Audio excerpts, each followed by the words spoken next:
In this video, I'm going to be giving you a private tour of my custom designed home office setup. Less than a year ago, I finally moved into my home, which had been under construction for over 3 long years. And being an entrepreneur that runs multiple businesses from my home, you bet your buns that I wanted my home office to be freaking awesome. I wanted it to be relaxing, but at the same time, a motivating and productive space. Somewhere I wouldn't mind spending a majority of my day in, and that I actually look forward to working in every single morning. So I hired a designer, and with a lot of back and forth and at about $16,000 all in, we came up with the office design that I'm going to give you a tour of today. We'll get into the desk setup and computer specs, a standing desk alternative area, the overall space and layout of the room, the video setup and gear specs, and all the decor that brings everything together. The overall space of the office is pretty large at 21 by 13 feet, or in meters that would be 6.5 by 4 meters. The ceiling height is 9.8 feet or 3 meters. Maybe this is a personal thing, but if I'm spending a large amount of time in a space, I really prefer if it's not too crammed. Living in Japan would probably be the death of me. Thus, I allocated a pretty sizable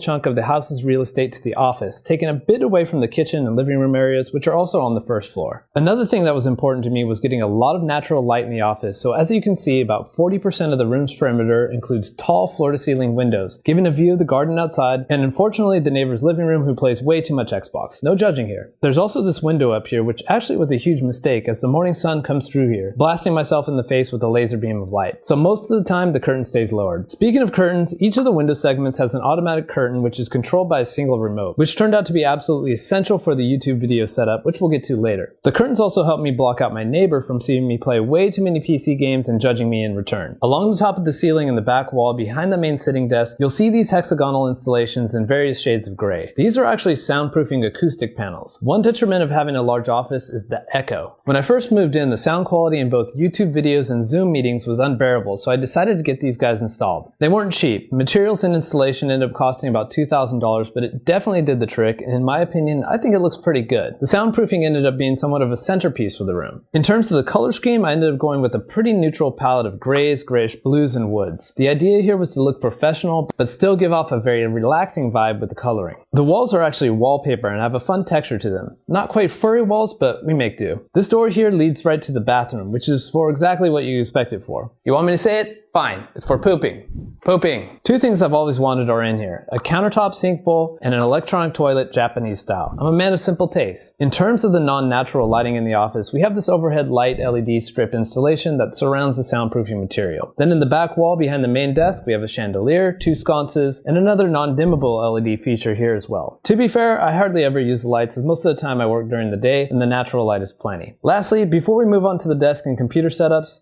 yes, the plants are real. If you're digging this video, please let me know by hitting that like button. Most of the time I'm posting content about business and marketing, so any feedback you could give about these off-topic videos would be great. I have 2 desks in this office, and the first one we'll take a look at is this custom-built traditional sitting desk here. In terms of price, I had it built here in Thailand for about $1,000, including materials and construction. The wood is walnut, which I'm a big fan of. One of my favorite features is this pop-up charging station, which has a port for pretty much everything and keeps everything clean and tidy. Moving on to the PC, I recently built this gaming machine here. It's Windows, naturally, with an Intel i9 8-core processor, NVIDIA GeForce RTX 3600 graphic card, a couple of 2 terabyte solid-state drives, 64 gigabytes of DDR4 RAM, and Kraken water cooling. Overall, this bad boy ended up costing about $3K, which is definitely on the high end, but the way I look at it, if I were a carpenter, this would be my hammer. A journeyman always needs good tools. In terms of games, right now I'm into Magic the Gathering Arena, Assassin's Creed, Civ, and Total War Warhammer. I've clocked in over 650 shameful hours on Civ, so if you play yourself, hit me up in the comments. The monitor I use is a Samsung 34-inch curved and have absolutely 0 complaints about it. If you haven't gone ultra wide already, please do. It's so nice. It sits on a cheap little $15 stand that I really like because otherwise the monitor wouldn't be high enough for ergonomic standards. That is eye level at the middle of the screen. Okay, the chair I might have gone a little bit overboard with. It's the Herman Miller Aeron and it retails for about $1,395. I'm not gonna lie, it's damn comfortable and it's definitely the most comfortable chair I've ever owned in my life, but is it 10x better than a $139 chair? Probably not. In terms of the accessories on the desk, we have a $120 Blue Yeti microphone, which I use for typical meetings, podcasts, and interviews. Sitting next to the microphone is a pair of $200 Sony noise-canceling headphones that I really love. They rest on a $150 walnut headphone stand from GroveMade, a freaking great brand if you really want to deck out your desk. In fact, this $70 wool felt desk pad and $30 blue leather mouse pad are from GroveMade as well. Check them out, but be prepared to buy something. Their stuff is nice. For keyboard and mouse, mouse, I use a Logitech MK470 set, which I love the texture of. I use the same keyboard and mouse over at my standing desk, which we'll go see soon. Over here to the side of my desk, where you're looking from now, is my camera setup. But before we get into that, I'd like to give a huge thank you to the sponsor of this video, and that's Ahrefs. Ahrefs is an all-in-one SEO tool that many search engine optimization professionals, including myself, use to get their job done. It really does do more things than I can count, but for me particularly, I use it for site audits, which help me evaluate the technical SEO health of my website so Google will love them. Competitor research, in particular reverse engineering the keyword research and backlink strategies of my competition. And Content Explorer, which helps me figure out high search volume, low competition topics to write about. This kind of data is absolutely critical for doing SEO these days, and it's nearly impossible to get by yourself. And best of all, just because you hit the like button, Ahrefs is offering a free version called Ahrefs Webmaster Tools, or AWT. Just go to ahrefs.com/AWT to check it out today. Now back to the video. For the camera, I use a Panasonic Lumix G95 with a Vario 2 lens. The camera cost about $1,200, while the lens was about $800, for a grand total of $2,000, not counting the little extras like a tripod and SD card. I use this camera exclusively for YouTube video, and it just sort of stays exactly where it is at all times. For audio, I use a Saramonic lapel mic set, which I'm pretty happy with. No complaints, just be prepared to burn through AA batteries. To help with lighting, I often use these $120 LED light softboxes and position them on either side of the camera. These do a great job with the overall brightness of the video, as well as reducing the age of my face by about 10 years.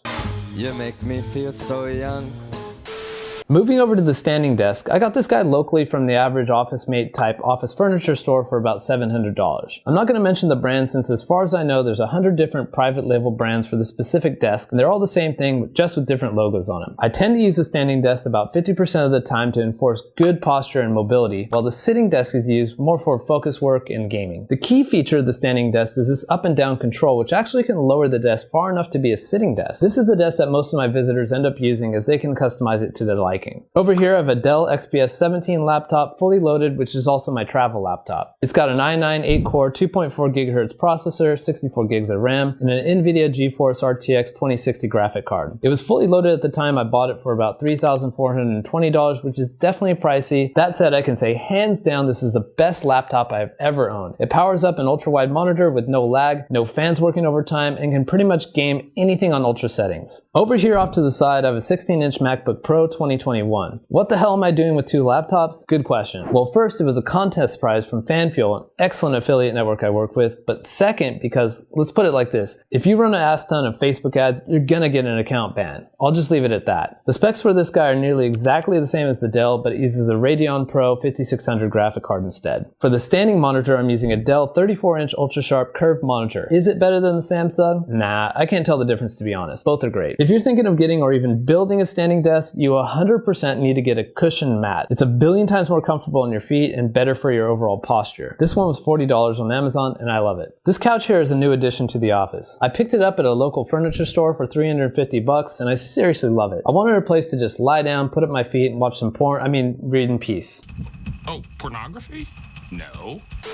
The color matches the room motif, so I'm pretty happy with this one. Now, before we move on to the decor and about 10,000 Lego pieces, I wanted to point out my vision board. A vision board is a simple project that you can do yourself where you simply pin up different goals or targets for whatever you're working on. And at least in my experience, when I put things up on my vision board, they happen faster. Some examples of the goals I have up here right now are helping more people, fixing issues with my gut health, improving relationships, improving my sleep, adding more balance in my life, and so forth. I'll let you figure out which images represent which goals. To create this vision board, I bought a typical corkboard and then spray painted it gray and black to match my room motif. And the items pinned up here are simple printouts using a color printer. To keep things fresh, I usually sit down with myself once per quarter and see if my goals were met, reflect on any improvements that can be made, and then rotate in new goals to replace any that were accomplished. Now over here on the opposite wall from the windows, we have a custom built-in cabinet that was part of the interior design of the house. The centerpiece is a Lego Star Wars Collector's Edition Millennium Falcon with, you not, 7,541 pieces. Now let me give you fair warning. This thing looks great if you're a nerd and you're into Legos and Star Wars and all that, which I am, very much so. But the fact is, it took about a month between two people to build, and it just sat in my kitchen taking up space the whole time. And be advised, after you build this thing, you're gonna need a large place to store and display it, otherwise you're just gonna have to take it apart right away. That's just how big it is. It also costs about $850. Not complaining here, I love it, the thing is just intense. Keeping up with the Lego theme here, we got a Lego Voltron, which actually transforms in and out out of the 5 Lion configurations. Now this Lego build was an absolute pleasure, really well put together and super satisfying. If you're an 80s kid, I couldn't recommend this Lego build more. Here are my ego trees, just kidding, they're little displays of all the conference badges I've spoken at, which for an introvert who has a hell of a hard time with public speaking, I'm pretty proud of these bad boys. The other shelves are occupied by some books, candles, plants, photos, and various tchotchkes as one typically uses for decoration and whatnot. Down below there's a bunch of storage space, including a spot for a Canon wireless printer and scanner combo. Pretty good if I do say so myself. Also down here is a network rack that houses a QNAP storage server and a Ubiquiti network station. This is the main hub for multiple wireless repeaters that are repositioned through the house, making it possible for every location to be on the same network, same sound system, and same smart home connection. I hope you enjoyed my home office tour. Make sure to subscribe for more videos just like this one.